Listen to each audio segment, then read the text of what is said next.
Let's pray and then we'll jump in. So, Lord, I'm just grateful for the night that you put before us and the words that you've put in front of us tonight. And I'm just grateful that you would share your plans with us and your heart with us and your mind with us. And I just pray that as we look into these things, that would strike us and your word would strike us. And we would walk away from here just really desiring to know more about you and your heart and your plans for the world. In your name, amen. Amen. Okay, so Daniel 9. We didn't finish Daniel 9, though we only left, I think, 3 to 4 verses at the very end of it. And I plan only to cover those 3 to 4 verses tonight. So if you remember what we looked at last week, Daniel had been reading Jeremiah's prophecy and recognized that, 70 years is what he prophesied, and we're at the end of 70 years. At this time, Daniel was in his 80s, more than likely, late 80s possibly. And he's recognizing that, so we're at the end of this period, this exile period that God said that we would be at, which means that the exiles are going to start to return, and that leads him to seek the Lord, and it leads him to prayer. And so we'll go ahead and back up to verse 20 and just read, because that really kind of picks up where we really left off, and then we'll read through verse 27. And there's a lot here. I think it's really fascinating as we look into this. And I hope that you find it fascinating as well. So let's go ahead and look at starting in verse 20. Now, while I was speaking, this is Daniel talking, and praying and confessing my sins and the sin of my people Israel, and presenting my supplication before the Lord my God in behalf of the holy mountain of my God, while I was still speaking in prayer, then the man, Gabriel, an angel, whom I have seen in the vision previously, came to me in my extreme weariness about the time of the evening offering. And he gave me instruction and talked with me and said, O Daniel, I have now come forth to give you insight with understanding. At the beginning of your supplication, the command was issued, and I have come to tell you, for you are highly esteemed. So give heed to the message and gain understanding of the vision. And that's where we left off last time. So Gabriel has been sent by the Lord to explain and give this vision to Daniel. And it's actually quite short in terms of the verbiage that goes with it, but it's remarkable, as you will see as we go through this. So I think it's best, I'm just going to read the whole thing, and then we'll back up and we'll look at it verse by verse and try and piece it together. All right, so verse 24, this is what Gabriel was given by God to tell Daniel. So 70 weeks have been decreed for your people and your holy city. So this is Israel, the holy city would be Jerusalem. To 1, finish the transgression. 2, to make an end of sin. 3, to make atonement for iniquity. 4, to bring in everlasting righteousness. 5, to seal up vision and prophecy. And 6, to anoint the most holy place. So 6 things that are going to happen. Verse 25, so you are to know and discern that from the issuing of a decree to restore and rebuild Jerusalem until Messiah the Prince, there will be 7 weeks and 62 weeks, so 69 weeks. It will be built again with it. My translation says plaza, but it would be more appropriately streets, and moat, essentially walls, a fortified city, essentially, even in times of distress. Verse 26, then after 62 weeks, the Messiah will be cut off and have nothing, and the people of the prince who is to come will destroy the city and the sanctuary. And its end will come with a flood, even to the end there will be war. Desolations are determined. And he will make a firm covenant with the many for 1 week. For in the middle of the week he will put a stop to sacrifice and grain offering, and on the wings of abomination will come one who makes desolate, even until a complete destruction. One that is decreed is poured out on the one who makes desolate. quite clear when you read it that way, right? So obviously, we need to kind of go back through that. What does all that mean? There's a lot being said there. But let me just start off by saying that this prophecy, as we'll see as we go through it, it spans time all the way up to not only the first advent, but past that all the way to Christ's second coming. And so we're going to have to try and figure out where do we fit these pieces of the puzzle. And we're going to look at lots of other scriptures, and this is why I wanted to spend just our time tonight on just these 3 or 4 verses, because we're going to go all over the Bible to try and figure out these other things. Okay, you can imagine what Daniel thought when he heard this. It doesn't give any comment from Daniel about what he thought on it. It goes on to chapter 10 after that, and chapter 10 is 2 years later, so we don't have any idea what Daniel said after this. Standing there Yeah. Probably what he did, wrote it down. Guys, wrote people that can down. hear you. That's okay. They can hear you too, that's the whole point. All right, so let's start in verse 24. It says, 70 weeks have been decreed for your people and your holy city. Now, the term week, that word, that Hebrew word, if you look at it, everywhere else in the Bible is the word week, and given the context in all those other places in the Old Testament, is 7-day week. So that is probably not the best way to view this word week, though, here. Okay, even though it leads you to that. And the reason is this: 70 weeks means 490 days. And 490 days from the time that Daniel was hearing this, if you go back to verse 1 of this chapter, it's in the first year of Darius. So this would put it, let's say only a year or a year and a half past that. And there is nothing historically of interest going on during that time. Okay, Daniel was still alive. I mean, I'm sure there was things that were interesting to them, but from a prophetic standpoint, there was nothing really all that remarkable. So to give you an idea, let me quote. This is his name is Edward J. Young. He's not what I would say is the most conservative Old Testament scholar, meaning that there are views of the Old Testament that I would have that are differ from his. But here's what he says about this word week. He says the brief period of 490 days would not serve to meet the needs of the prophecy upon any view, no matter how you try and interpret this passage. And there's lots of interpretations of this passage.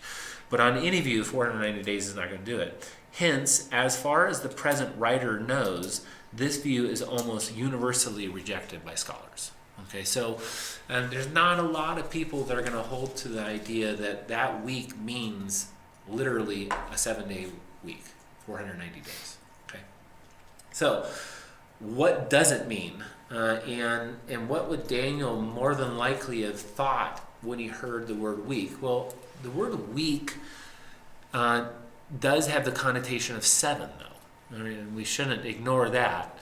And the number 7 in the Bible, in particular in Judaism, is quite remarkable when you start looking at the sevens that God actually puts in place. So go all the way to Genesis, right? And God describes the creation of the earth in 7 days. Go to Exodus, and he then sets the work week for the nation of Israel as 7 days, and you should rest on the 7th day. Right? If you continue on with the idea of what would be called the Sabbath day, the Sabbath became more complex than that, than just resting on the 7th day. They also had a Sabbath of years. So if you look into the law, they were to farm the land for 6 years, and then on the 7th year they were to allow the land to go fallow, trusting that God would provide in the 6th year enough harvest for 2 years. Right? So they were to obey that command from God. And isn't that where the 70 years came from? Yeah, we'll get to that here in a little bit. Yeah, that's okay. So, but then if you keep looking at 7, so if you then had 7 periods of 7 years, that would be 7 Sabbath years, that would be 49 years. On the 50th year, after that seventh year, was the year of Jubilee, and all debts and any land that had exchanged hands in that 50 years was to be given back to the rightful owner, and all debts were to be canceled. That would be the year of Jubilee. That was commanded by God in the law. Okay, so 7 years of 7. Furthermore, the religious calendar of Judaism had 7 different feasts completed in 7 months. Right? Those were the feasts of Passover, starting at Passover, and then unleavened bread, first fruits, the Feast of First Fruits, the Feast of Pentecost, the Feast of Trumpets, the Feast of Atonement, and the Feast of Tabernacles. So 7 feasts in 7 months.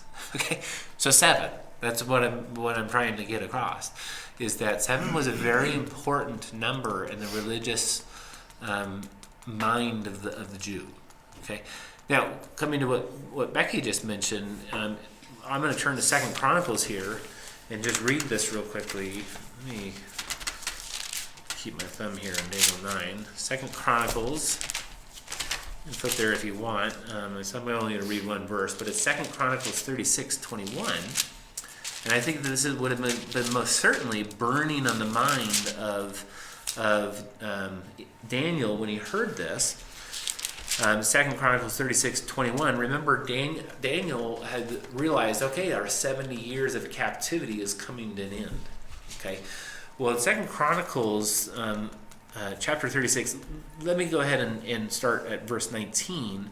But it's essentially describing, 2 Chronicles is just a book of history, and it's essentially describing the Babylonians and their coming into the land to take it over. Okay, so verse 19, then they being the Babylonians, burned the house of God and broke down the walls of Jerusalem and burned all its fortified buildings with fire and destroyed all its valuable artifacts and articles. Verse 20, and those who had escaped from the sword, he being Nebuchadnezzar, carried away to Babylon, and they were servants to him and his sons until the rule of the kingdom of Persia, which is essentially where we are with Daniel right now in Daniel chapter 9. Verse 21, to fulfill, now this is the reason why. The writer of Chronicles gives us a reason. To fulfill the word of the Lord by the mouth of Jeremiah until the land had enjoyed its Sabbaths. All the days of its desolations it kept Sabbath until 70 years were complete.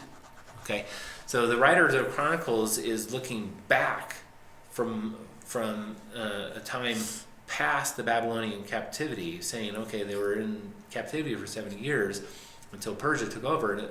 And he gives the reason why. He says the reason that we were in captivity for 7 years is because, and he doesn't say it like this, but it's because they had ignored the Sabbath year, right, which I just described, the fact that they should let the land go fallow every 7th year. They'd ignored it for 490 years. So God said, okay, well, that's 70 Sabbath years that are owed the land, and they're going to happen all consecutively while you're in Babylon in captivity. Okay? So when you think about Daniel, the idea of 77s, okay, would have more than likely led him to believe that, okay, that week is more than likely 7 years, not weeks. Okay? Which then, if we come back to Daniel, it says verse 24, 70 weeks have been decreed for your people. You could think of that as 77 years, periods, which is 490 years. Okay. Now, if we do that, which I'm strongly convinced that that's what's being communicated, then that gives us some very, very interesting things as we move through this. Okay, so let's consider that weeks to be year. Every time we hear the word weeks, we should think of 7 years, okay, in this prophecy. All right, now he goes on to say this, the angel goes on to say this, in that 490-year period, there's going to be 6 things that are happening. One is to finish the transgression, okay? It's hard to exactly say what all of these things mean, but let's just say this, the finished transgression, the transgression of Israel, the apostasy of Israel, okay, which really in very many senses continued on even after Babylonian exile to the point where they were willing to kill the Messiah, Okay, so he's saying that it's going to be 70 weeks to finish this transgression, this apostasy, to bring Israel back to their rightful position before God. Okay. 2, to make an end of sin. That another way to think of that is to seal up sin. And a couple of views on this, right? One would be we could think of this as certainly Christ's death on the cross. On the cross, he said, "It is finished." Okay, meaning that the sacrifice for sin had been paid, so that any repentant individual or repentant soul could find forgiveness of their sin, and their sin would be done away with. That's one, I think, very plausible view of this. Another one is to seal up sin, meaning judgment, a final judgment. Okay, that has really yet to come on mankind, but if we read the book of Revelation, we take it seriously, and not only just the book of Revelation, but really many places in the Bible, there seems to be this final, total judgment on sin in the world. Okay, and there will be the world is coming to an end rather than continuing on and on and on and on. Okay, all right. So I think that's two, very plausible views of this. Number 3 is to make atonement for iniquity. I think that there's no doubt that this is a reference to the cross. Okay, the word atonement there, I wrote this down, I think it's a beautiful word. It means to cover or to wipe out or to make harmless, non-existent, or inoperative. Okay, so when you think about iniquity being atoned for, it's essentially taking that sin and making it inoperative in our life. That the consequence of that sin has been covered, it's been wiped out. It no longer holds power over us. Satan no longer holds power over us in the sense that we're sinners that really are due judgment. Okay, right. So I think in view there certainly is the cross of Jesus Christ, okay, and the sacrifice he paid. Number 4, to bring in everlasting righteousness. That's that's a lot. I mean, everlasting righteousness. Let me read a couple of verses here. I'll flip to Jeremiah first. Jeremiah 23. To bring in everlasting righteousness. Jeremiah 23 says this, verse 5 and 6 is all I'll read. Behold, the days are coming, declares the Lord, when I shall raise up for David a righteous branch, and he will reign as king and act wisely and do justice and righteousness in the land. In his days, Judah will be saved, and Israel will dwell securely, and this is his name by which he will be called, the Lord our righteousness. So this looks forward to a time in which Christ, okay, it says,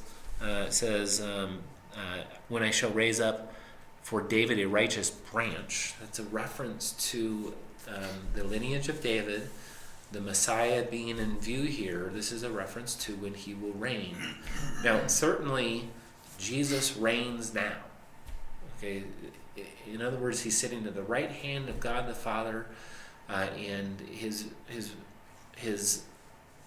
death and his resurrection have completed and been the final payment for sin.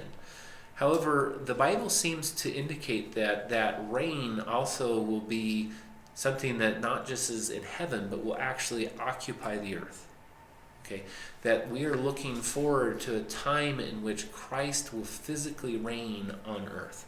Right? Let me go a little bit further in this. I'm going to flip back into Isaiah. This is a chapter that I have read a number of times actually in this study. But Isaiah 11, it's one of my, it just is a remarkable prophecy here that Isaiah gives us. I'm gonna read verse 1, and then I'm gonna skip down to verse 6. But verse 1, then a shoot will spring up from the stem of Jesse. Jesse is the father of David, and a branch from his roots will bear fruit. Right, so you notice the similar language that this is a branch from David. Right, so this is similar language that Jeremiah and Isaiah used. Okay, So this is looking forward to that individual that's going to come from David's line. Now, it goes on to describe in verses 2 through 5 just who he's going to be, right? But then, as he begins his reign, verse 6, we pick up in verse 6, this is the consequences, if you will, of his reign. And the wolf will dwell with the lamb when he reigns, and the leopard will lie down with the kid, and the calf and the young lion and the fatling together, and a little boy will lead them. Also the cow and the bear will graze, their young will lie down together. And the lion will eat straw like the ox, and the nursing child will play by the hole of the cobra, and the weaned child will put his hand on the viper's den. They will not hurt or destroy in all my holy mountain, for the earth will be full of the knowledge of the Lord as the waters covers the sea. Right? In other words, that when the reign of Jesus Christ takes place on this physical earth, the knowledge of the Lord will cover the earth as the waters cover the sea. And in that moment, and during that time, we'll see this unprecedented peace settle out over the earth, including all the way down into nature. Okay, it describes lions and lambs laying together. Okay, which obviously is not going to happen now,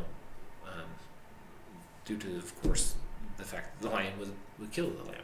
Okay, so that's when you start to come back to Daniel 9, when we start to look at to bring in everlasting righteousness. When the King of righteousness rules here, there will be this everlasting righteousness that will mark his reign. Okay, so that's in view in this prophecy. Now, next in the verse is step number 5, to seal up vision and prophecy, meaning all the prophecies from Genesis to Revelation will be completed. Okay, it's a lot. Okay, I'm not going to read all those. Okay, we'll just say that. And then to anoint the most holy, or the most holy place. There's a couple of views on what that means. I'll just state 2 of them. One, that could be Jesus when he was, when the dove landed on him, or looked like the dove, the Holy Spirit coming on Jesus at his baptism. Right? That would be. It says holy place, but place is in italics. It really best translated into anoint the most holy. So your translation actually has place in it? It actually has place in it. Oh, okay. Yeah. So, mine just says holy. Yeah, it says most holy, right? So that's actually a word that's not there, but might be applied by the Hebrew. Okay. Okay. But it could be the most holy, which could be just essentially Jesus being baptized by the Holy Spirit. Okay? He's anointed.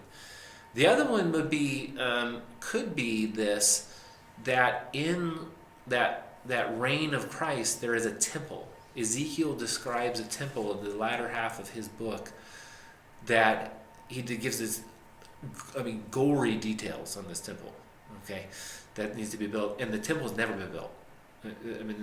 We know the dimensions, we know what these other temples look like, and the temple that's described in Ezekiel is completely different in all shapes and sizes from these other temples that were created, right? So many will say, okay, well maybe that means to anoint that temple, Ezekiel's temple, what they call Ezekiel's temple, when Christ reigns. Who knows? Okay. Couldn't it just be? Or maybe this is me being wackadoo, but it seems like Wackadoo, is that what you just said? wackadoo. Wackadoo, yeah. It seems That's a like good you word. can almost divide these in first Advent versus second Advent, right? So to finish the transgression, to make an end of sins, and to make reconciliation for iniquity, all took place In the with first, Christ, first Advent. could have been. To bring in everlasting righteousness, seal up the vision, and anoint the most holy could be just second Advent. So couldn't just anoint the most holy be Jesus getting, like in Revelation where it talks about, when he gets the seal, and I've always thought that was Jesus. It could be. And anoint the most It holy. could be. Like I said, it's hard to say exactly what's in view of these.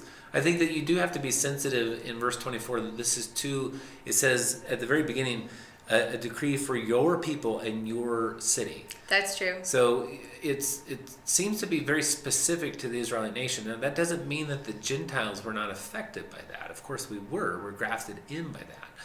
But that would even play out, I think, a little bit in the sense of, because in Zechariah it says that he's right? That he returns basically when they finally realize Yes. him whom they pierced. So Yes. maybe there's, but anyways. But yeah, no, I mean, I think it's, I'm only giving suggestions really of what these mean. Right. I think that when you take it away, what is definitely in view is both Christ's first coming and second coming. Mm-hmm. Okay, that's what we should take away from this, right? Especially when you look at seal it, vision, and prophecy. It doesn't leave a lot of room to say that, okay, I mean, all of it, to seal it up, meaning to finish it, it's done, okay? That would include everything that we've read in Daniel, which definitely extends well beyond Christ's first coming, and also like books of Revelation and Zechariah, and there's some tremendous prophecies that you have to look at that would say those are all done, they're all completed, which means it goes way past Christ's first coming. Okay. So that's what I think could probably, the take-home message of this would be, okay, we have first and second coming involved in this. Okay. All right, now, so let's look at verse 25. So 70 weeks, 490 years. So what is then, as you start to think about this, right? So, and if you're kind of putting this together, what I just said, oh, it's these prophecies that are going to be, go to the end of time essentially, but Gabriel's saying, oh, it's 490 years till that happens. Well, from the time of Daniel, 480 years, doesn't put us to a present day, right? So there's some things that we have to figure out, all right, as we look at this, right? But where are we supposed to start counting these years? Okay, so that's what verse 25 is. Gabriel says, so you are to know and discern that from the issuing of a decree to restore and rebuild Jerusalem until Messiah the Prince, there will be 7 weeks and 62 weeks. It will be built again with streets and mode even in times of distress, meaning that Jerusalem, the city, there will be this decree that will be issued to go forth and rebuild Jerusalem, the city. Okay, make it a fortified city again. And at that point in time, there will be 69 weeks until Messiah the Prince. Okay, now that would be 69 weeks would be 483 years. Okay, if we're saying weeks is 7-year period, right? Now, until Messiah the Prince. Now, let's unpack that just a little bit. Messiah, the Hebrew word there in verse 25 for Messiah just simply means anointed one. And there is a fairly rich history of the term anointed one in the Old Testament. And the concept of the anointed one grows throughout Israel's history as they are given promises by God about anointed one, the anointed one, to the point, right, where we come to the time of Christ. Now, it would take a long time to develop that history. We're not going to do that. But let me flip to John chapter 1.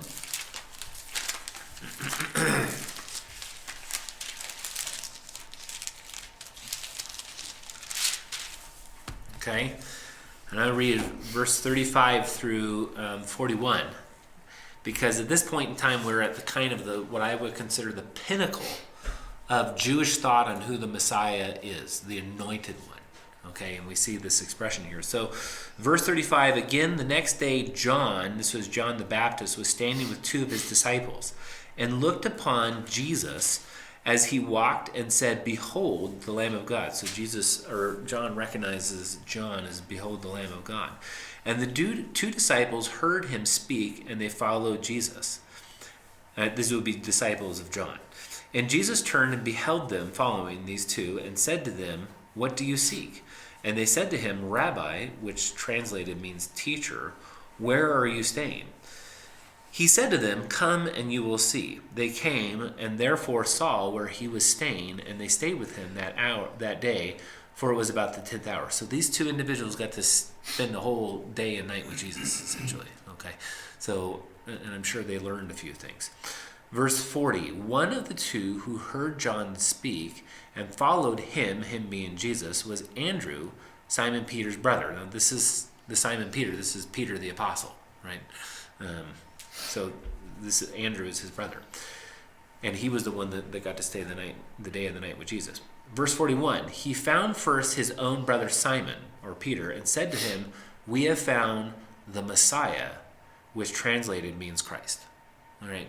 So the reason I read that is because these men and the whole nation of Israel were looking for, at this point in time when Jesus was walking the face of the earth, they were looking for this anointed one. Messiah just meaning an anointed one. And then he goes on to say translated, which translated means Christ. That Greek word Christ is Christo. Okay, and that's where we get our word Christ from, right? If you go back in the Old Testament and you look at the Greek translation of the Old Testament, every time without fail, the word Messiah or anointed one is translated into Greek, is translated into Christo. Okay? So the nation of Israel had this idea that was developed in them through really honestly hundreds, if not thousands of years of revelation by God of who the Messiah would be. Okay? To the point where it gets to Jesus, where he is recognized as the Messiah by many of his followers. Okay? And the one the whole nation was looking for. Okay? In fact, he was crucified because he claimed to be the Messiah. Okay? Now, so verse 25. So you are to know and discern that from the issuing of the decree to restore and rebuild Jerusalem until Messiah the Prince, there will be 69 years. I'm not 69. 69 weeks. 483 years. All right, so we have to pick up our little sheet here. Okay? Can I have one, Becky? Yeah. I have it in my notes, but this is bigger. Okay. All right, so we're going to look at this. And let's just say this. So when is that decree? Okay. That decree was made during the time of Nehemiah by a man named Artaxerxes Longimanus, which is a mouthful. He was the king of Persia. Okay. And is given in Nehemiah. Let me go ahead and read this. Okay. Now, I think it's, as I flip to find Nehemiah, it's important to understand something about this. When Cyrus overthrew Babylon, he gave a decree that, okay, you Israelite people, you Jewish people, you can return to your land and you can rebuild the temple. That decree that was made by Cyrus was in 538 BC. Okay, but he only said you can rebuild the temple. He did not say that you can rebuild the city. Okay, you cannot make it a fortified city. 90 years later is where we're going to land here in Nehemiah chapter 2. Okay, now, during that 90-year period, when the Jews actually returned to rebuild the temple, there were attempts to rebuild the city itself. Those attempts were frustrated. In fact, during those times, there were decrees by the kings of Persia to not rebuild the city. Okay, some of those are recorded in the Bible. Okay, and the reason it was because it was politically difficult. There was people that had occupied the land of Israel, and to rebuild Jerusalem was essentially politically challenging. Okay, the neighbors of Israel would consistently, every time they saw them trying to remake the city, would consistently contact the Persians and say they're rebuilding this rebellious city. Okay, so imagine the Palestinian-Israeli conflict, but just put it back in fifth and the 6th and 5th century before Christ. Same conflict. Okay, right? So Nehemiah 2, though, is where we see this decree. Okay, so let's read it. Verse 1. And it came about... Chapter 2. Nehemiah chapter 2, verse 1. And it came about in the month of Nisan, which is March, in the 20th year of King Artaxerxes, that wine was before him, and I took up the wine and gave it to the king. Now I, meaning I being Nehemiah. Now I had not been sad in his presence. So the king said to me, why is your face sad, though you are not sick? Okay, if you want to know the context of this, just read chapter 1 on your own. Okay, but essentially Nehemiah had been told that the city of Jerusalem was in ruins still. Okay, this is nothing but sadness of the heart. Then I was very much afraid. Okay, so Nehemiah recognizes, oh geez, he's recognized that I'm sad. And said to the king, let the king live forever. Why should my face not be sad when the city, the place of my father's tombs, lies desolate, and its gates have been consumed by fire? In other words, it's still in ruins. The Babylonians left their mark, and it's still there. This is now, what would it be, 160 years past Babylonian captivity, or past the date that Babylon destroyed it. Then the king said to me, what would you request? So I prayed to the God of heaven, and I said to the king, if it please the king, and if your servant has found favor before you, send me to Judah, to the city of my father's tombs, that I may rebuild it. So Nehemiah requests to rebuild it. Then the king said to me, and the queen sitting beside him, how long will your journey be, and when will you return? So it pleased the king to send me, and I gave him a definite time. Now, what just transpired is that the king said, well, okay, how long will that take?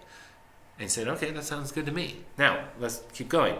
And I said to the king, if it please the king, let letters, decrees, be given me for the governors of the provinces beyond the river, that they may allow me to pass through until I come to Judah. And, a step further, a letter to Asaph, the keeper of the king's forest, that he may give me timber to make beams for the gates of the fortress, which is by the temple, for the wall of the city, and for the house to which I go. And the king granted them to me, because the good hand of my God was on me. In other words, Nehemiah said, yeah, okay, so could you just give me letters saying I have permission to build the city again, and also the materials? Could you give me the materials? And the king said, sure. That's our decree. Right? That starts the clock of 69 weeks until Messiah the Prince. Okay? Now, that is the 20th year of Artaxerxes Longimanus, as it says in verse 1 of chapter 2. Okay? Historical records are pretty good about this time. Okay, the Persians were excellent record keepers, and we can trace this back to either 445 or 440 BC, the month of Nisan being March. Do you mean 444 BC? 445 or 444. Okay. One of those two. I'm going to take it as being 444. Okay. Okay. All right, so let's look at our table here. Okay, so if we just say 69 weeks, okay, multiply that by 7 years, that's 483 years. So I'm just looking at the left side of this now. Right? Now, 483 years, multiply that by 360 days. Because a year to Daniel would have been a 360-day calendar. Okay? We use 365 days. Right? The ancient calendars were 360 day years that consisted of 12 30-day months. Okay? Every about 7th year, they would add a new month. Okay, because they were behind. Their lunar count, right? It would always get screwed up if they didn't add a month. Okay? So they had like a leap year? They had a leap month. A leap month. A leap month, like every 7th year or something like that. Because if they didn't, then harvest time would be at different months all the time, right? I mean, they just kept on falling behind. The seasons wouldn't match their calendar any longer. Right. Okay, so they just fudged it. We'll give another month every 7th year or something like that. Okay. But anyway, so 483 years times 360 days is 173,880 days. Awesome. Okay? So from this time, Nehemiah, right, 444 BC, there's now 173,880 days until Jesus should be walking the earth. Okay? Now, so this is where I think it actually becomes quite remarkable. Okay? If we assume, it says the month of Nisan, and we have to make some assumptions.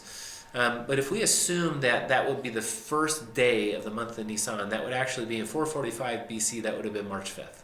Okay, again, we can look back in calendars. It's really easy to match these things up. Okay, not really easy, but it's okay easy. Okay, now, so I'm moving to the right now. Okay, looking at the tables on the right. This is all calculations that was done by a man named Harold Honer. Okay, he did it in 1976, and he put out tables similar to this. Okay, so I'm kind of stealing from him in that sense. But let's just let's just go jump forward to 33 AD, okay? Because in 33 AD, Jesus died. Okay, so that's when he was executed on the cross. So 444 BC plus 33 AD, that makes 477 years. Okay, now we have to subtract a year from that because 1 BC and 1 AD are the same year. Okay, so it's not really 2 years. So we subtract a year from that, we get 476 years. Multiply that by 365 days, that puts you at 173,740 days. Not yet 173,880 days, which is what we see on the bottom of the left. Okay, now we of course 365 days year or 365 day calendar, we have leap years. Every fourth year we have a leap year and we add a day. Okay, and so you add 115 days for leap years, and that puts you at 173,855 days, and that lands you at March 5th, 33 AD. Now we're 25 days off, but we're at March 5th already at 33 AD, right, from the issuing of this decree. Add 25 days to that, and this is where it becomes really amazing. And that's where you get 173,880 days, which is the time that Gabriel said it was going to be from the issuing of that decree until Messiah the Prince. That puts you at March 30th, 33 AD. What's really interesting about that date is that the Passover for that year was on April 3rd, or 33 AD. Okay? Now, what's the significance of that Passover? That's the Passover that Jesus would have been crucified on. Okay? Back up to March 30th, and that puts you at Palm Sunday. Okay? Essentially. Or the triumphal entry, which was when Jesus was being recognized and allowing himself to be recognized, riding on a donkey to Jerusalem, saying, I'm king, I'm Messiah. Right? So if this is right, then what this prophecy does is it predicts to the day that Jesus would present himself as Messiah. To the day. Where does the 25 come from? 25 days. So that's just to get it up to the 173,880, right? And that's all that comes, right? So again, we're making some assumptions here, and so maybe it doesn't put us on Palm Sunday, okay? But it puts us really close, right? No matter what. Without knowing the exact day. Without knowing the exact day that Xerxes, Artaxerxes, Yeah. gave the commandment or the decree, okay? But no matter what, I mean, without any debate about all that, we won't go round and round in circles on that. It definitely puts you in the time when when Jesus was walking the face of the earth, okay? And that's really significant in and of itself, okay? It becomes harder to trace, to the exact day, but anyway, okay? It's pretty darn. I mean, there's definitely accuracy there. Right. So, I mean, it's provocative. Yes. So, Are you going to read the verse? what? Are you going to read the verse? What verse? During the triumphal entry? No, Okay. I don't have time. Okay. So, all right, but let's keep going, right? So that brings us to verse 25. That's 69 weeks. We still have the 70th week to deal with, okay? But let's read verse 26. Then after, it says the 62 weeks, right? That's because it splits it. In verse 25, it says 7 weeks and 62 weeks, right? So it's just a reference to the fact that after that 62 weeks, I'm not sure why it's split. And I couldn't find any good answers on that, so I just left it. Okay, you can find that out on your own. But then it says, then after 62 weeks, which is after the 7th week, all right, the Messiah will be cut off and have nothing. All right, so this anointed one will be cut off and have nothing. That's a reference to his crucifixion, right? Without any doubt. The term cut off means to destroy. Okay, in the Old Testament, it's to kill or to destroy. Okay, he'll be killed. Now, here's where it becomes interesting, and here's where we'll just kind of read from verse 26 through 27, and we'll try and figure out the 70th week. Okay? It says, and the people of the prince who is to come will destroy the city and the sanctuary. Oh, okay. Who's that? And its end will come with a flood. Even to the end there will be war. Desolations are determined. So Messiah gets cut off, and then it says, and the people of the prince who is to come will destroy the city and the sanctuary. A reference to Jerusalem. Now, what we know historically, after Jesus was crucified, he rose from the dead, right? That was 33 AD. Jerusalem existed for some time until 70 AD. And in 70 AD, Titus Vespasian, a Roman general, set siege to the city because it was essentially in rebellion. That siege lasted a year to 2 years. And then by the time the gates were finally broken in by Titus Vespasian, he destroyed the entire city and lit fire to it. The temple caught fire. And the temple, when it caught fire, the gold in it melted. And when it melted, it seeped through the cracks of the stones that had made the temple. And we're talking stones the size of this room. I mean, big stones, okay? And so Titus Vespasian ordered his troops to tear the temple down to recover the gold. And they had to remove stone after stone after stone to get to all the gold. Right? So it was completely annihilated in 70 AD, and the people of Israel were then dispersed throughout the Roman world, okay, and remain dispersed throughout the Roman world until modern days.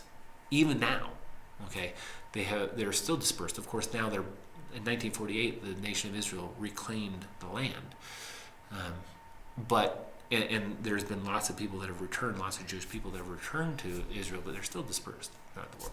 Okay, all right, so it says the people of the prince who is to come will destroy the city and the sanctuary. So who are those people? Well, it's Rome. Okay. Now it says of the prince who is to come. Well, that's a reference to a Roman. So the prince there is not Jesus, because Jesus was a Jew. He wasn't a Roman. I think I'm in pretty solid biblical ground by saying that. Okay, but he was not a Roman, and that's what they're talking about, this prince. So who is this prince? And its end will come with a flood. Even to the end there will be war. Desolations are determined. Now, verse 27. And he, a reference to this prince, will make a firm covenant with many for 1 week. Okay, so now we get to our 70th week, our 1 week.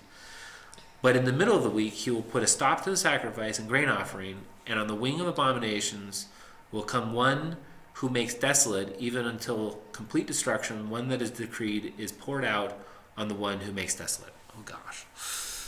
Oh, what does that mean? Okay, so first of all, the 70th week, if it's to follow the 69th week, that would put us at 40 AD. Okay, Jerusalem hadn't even been destroyed at that time. Okay, so hasn't been destroyed by 40 AD. Okay, so it's best to think that that the 70th week is not a consecutive week pinned to the other 69. Okay, because it doesn't fit anything in regards to what happens after that 69th week. It puts us in no man's land. The 40 AD is an interesting time historically from a church standpoint. The church is being built at that point, but nothing in reference to this and this prince who's to come and all that kind of stuff. So many scholars will say, okay, that 70th week is for a time that's separate. There's this intervening period between the 69 weeks and the 70th week, and the 70th week is a reference to a time yet future.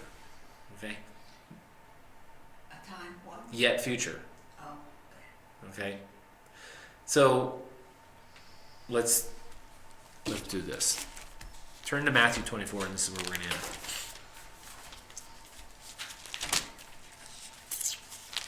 Which one? Matthew 24. Okay. I'm kind of running a little bit short here. But let's read Matthew 24. And Matthew 24 is Jesus unpacking Daniel's 70th week. So this is oftentimes called Daniel's 70th week, where you look, and I'll read it again, just for the context. Verse 27 will be Daniel's 70th week, and it says this, and he, this prince, will make a firm covenant with many for 1 week, 7 years. But in the middle of the week, 3.5 years, he will put a stop to sacrifice and grain offerings, meaning he's going to halt Jewish religious practices. And on the wing of abominations, one who makes desolate, even until complete destruction, one that is decreed is poured out on the one who makes desolate. Okay, so that's just, a lot of verbiage. But there's this idea that during the 70th week, there's going to be this prince who's going to make a covenant, and then in halfway through that 7-year period, he's going to come back on that covenant. The implication is that the covenant is with the nation of Israel.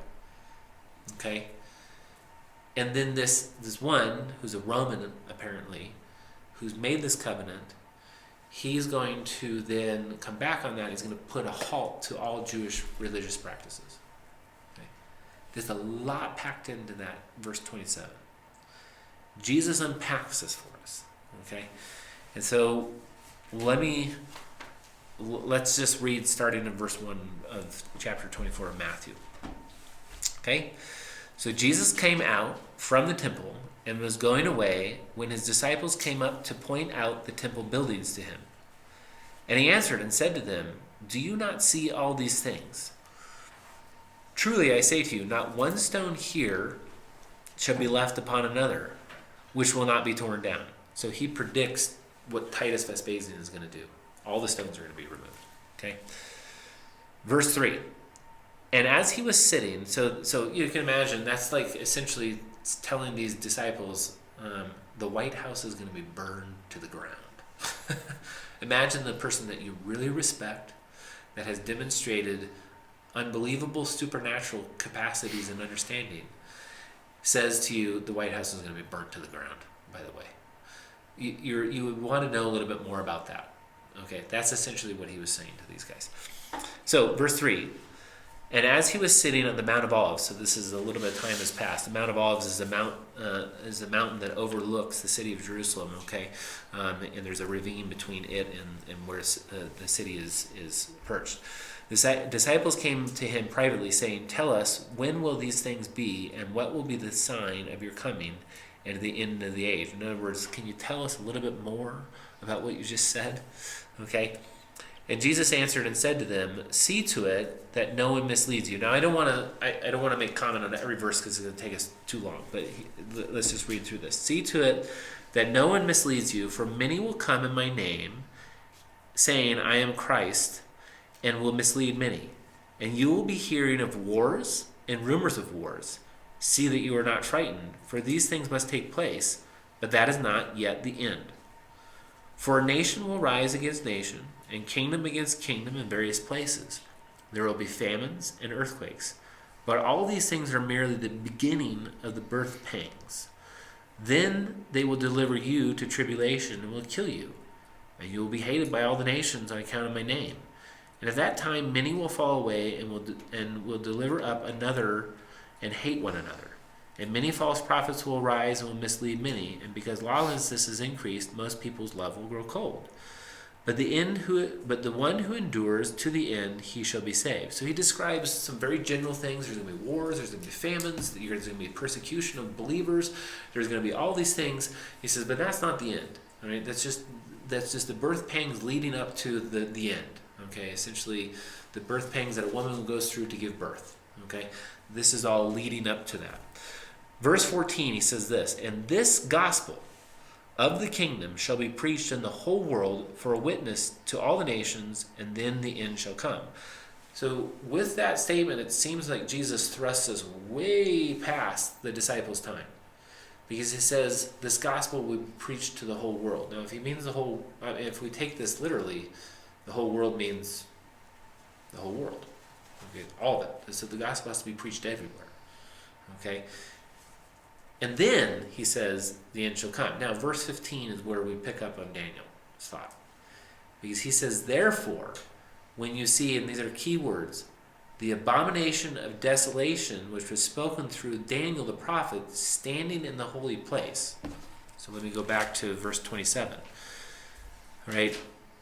And he will make a firm covenant with many for 1 week, but in the middle of the week he will put a stop to sacrifice and grain offerings, and on the wings of abominations will come one who makes desolate, even until a complete destruction, one that is decreed. So Jesus references Daniel and says, when you see the abomination of desolations, okay, which is spoken of through Daniel the prophet standing in the holy place. And then Matthew makes this little parenthetical comment, let the reader understand.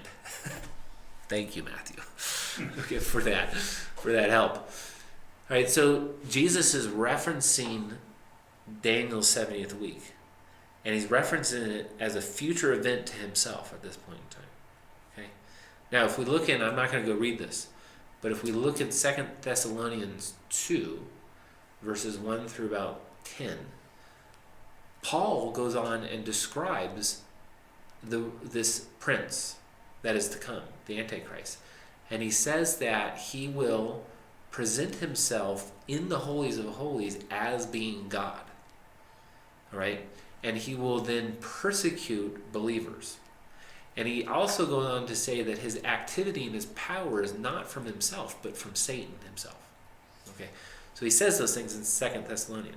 So when Christ says this, therefore, when you see the abomination of desolation, which was spoken of through Daniel, the prophet standing, referencing some person in the holy place, right, Paul unpacks that for us a little bit further and says, okay, there's going to be the future ruler that is going to stand in the holies of holies and present himself as being God, essentially.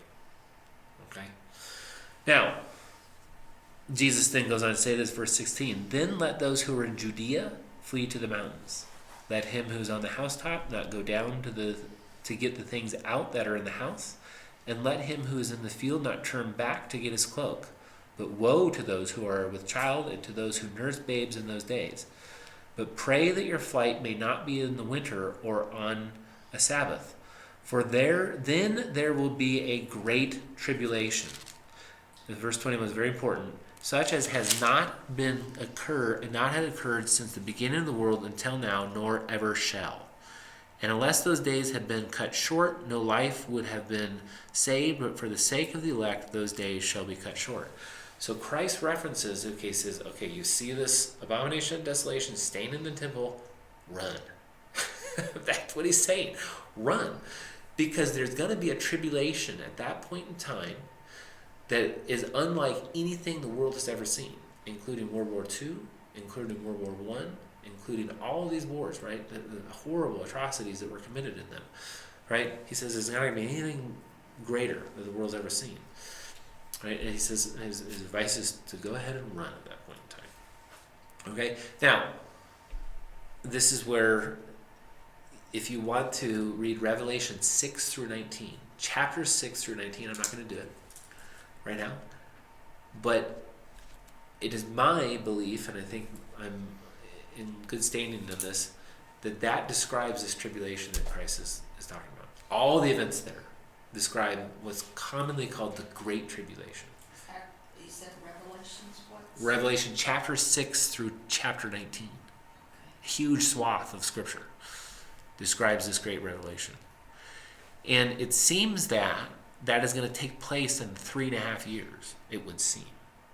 Okay, based off of what these things are saying, because it says that this in Daniel 9:27 that halfway through the week, this individual is going to present himself, and then the abomination and desolation is going to happen, and that's when the whole thing is going to unfold, and Satan's plan is going to take hold. And there's no way that abomination of desolation could have been Titus Vespasian, because he never went into the temple. He never went into the temple. He just destroyed it. He just took it all down. He didn't. Yeah, go Titus in Vespasian is not in view here. No. Right. Not only that, but then if you have a very difficult time understanding where is that week? How does that fit? Because it's 33 AD. It's such accuracy, right? Up to 33 AD, and then 7 years past that is 40 AD. Well, that puts you 30 years short of Titus Vespasian, right? And then so you say, okay, well, what's 7 years before Titus Vespasian? Well, 63 AD. What happened in 63 AD? I don't know. We don't know, right? It's really hard to say, right? Not only that, but it's just, it doesn't fit with what's being said in terms of what this prince who's to come is going to do. Right. Vespasian had no interest in presenting himself as king He doesn't make a even. covenant with them. No, he doesn't make a Even. covenant with him. And if he presented himself as God, he would be in direct violation of Caesar, and he would probably be killed. That's true. Right? That's a good point. So I mean, he has no interest in doing something like that. Okay. Okay. Right. So now let's read on. Then, if anyone says to you, "Behold, here is the Christ," or "There he is," do not believe him. For false Christs and false prophets will arise and will show great signs and wonders, so as to mislead, if possible, even the elect. Behold, I have told you in advance. But if therefore if they say to you, "Behold, he is in the wilderness," do not go. Behold, he is in the inner rooms, do not believe them. For just as lightning comes from the east and flashes even to the west, so shall the coming of the Son of Man be. Right? Verse 29. But immediately after the tribulation of those days, so this great tribulation, the sun will be darkened, and the moon will not give its light, and the stars will fall from the sky, and the powers of heaven will be shaken. And then the sign of the Son of Man will appear in the sky, and then all the tribes of the earth will mourn, and they will see the Son of Man coming on the clouds of the sky, which are with power and great glory. And he will send forth his angels with a great trumpet, and they will gather together his elect from the four winds, from one end of the sky to another. So in other words, Christ gives us this chronology. He says, okay, when you see the abomination of desolations, that's going to lead to this great tribulation, and then at the end of the great tribulation, I'm going to come back. And everyone's going to know when I come back, because it's going to be like lightning flashing from the east to the west. Don't believe it if you don't see something remarkable happening, okay? Because it's not going to be hidden from anyone. Right? So Jesus gives this chronology of what's going to happen. Now, there's lots of other passages that we could go into, but we're that would take us another, honestly, hour to go through, and I don't really want to do that. Okay, but this is why I wanted to take that much time in this chapter, because it gives us a sweeping view of prophecy from essentially the time of Nehemiah all the way to the end of the current age that we're in when Christ returns. Okay. And the fact that Jesus says, "Behold, I have told you before," kind of puts a real level of responsibility on people. Yes. Yes. If you. So it makes reading these passages kind of like as best you can, you're supposed to know them. Yeah. In fact, so if you were to read on in Matthew 24, I won't do it. You can do it on your own time. Jesus, the next things that are to come out of his mouth and say, okay, now pay attention. In fact, let me read just verses 42 through 44. Therefore, be on alert, for you do not know which day your Lord is coming.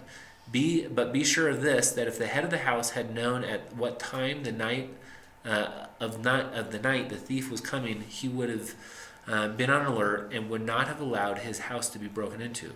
For this reason, you be ready too, for the Son of Man is coming at an hour when you do not think he will. Right, so Jesus says, this is one of the purposes of the prophecy. He says, be alert, be aware, okay, of these things. I've given them to you in advance. Pay attention.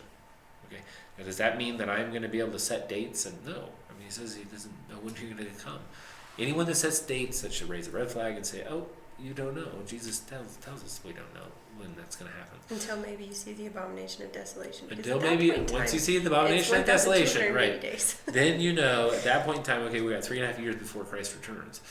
Okay, but he gives you these signs as essentially a warning to keep the elect from being deceived. Okay, so there's a lot of details that we could fill in. We'll leave that for another time, though. So, okay. Right. Let's pray, and then we should probably get going. It's snowy day. All right. Well, Jesus, thank you so much again for your words here to us, and for quite honestly the warning to keep us aware and to keep us mindful of the very fact that this earth is actually coming to an end. That you are in control, and that you at one point in time return, and that you will return in glory, that you will set up a wonderful and a beautiful kingdom that we'll be a part of. but there will also be a judgment, a great judgment for those who reject you. And so I pray that our hearts would draw near to you in these times, and that our hearts would be looking for you, and that we would love your first appearing, and that we would love your second appearing as well, Lord, and that we would look for it. And so we pray these things in your name. Amen. Okay. We I've have heard of Horner, but I don't know that I've ever actually read his stuff. Harold Horner. Horner. Horner. Can't say a name like Horner. Yeah. So